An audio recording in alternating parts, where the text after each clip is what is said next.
A series of errors that resulted in a plane crash.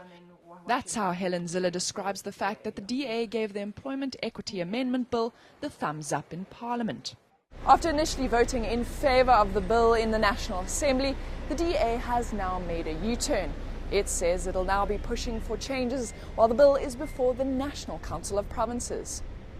There were a series of errors in which some of the clauses in the bill had not properly been debated in the caucus.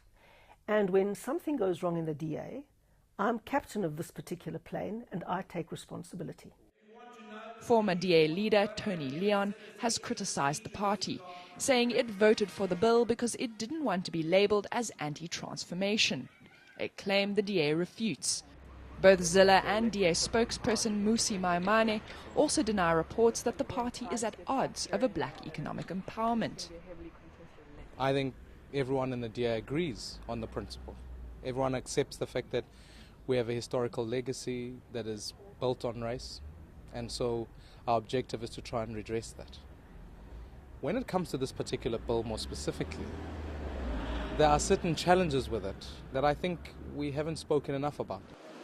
One analyst says the DA is divided on the bill because it challenges its old principles.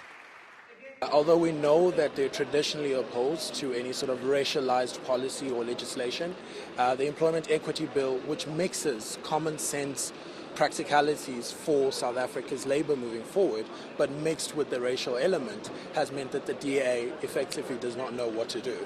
The DA says it opposes the bill now because it doesn't promote broad-based economic empowerment for all black people, but rather empowers only the politically connected elite.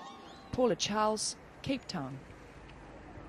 News that moves. eNCA.com.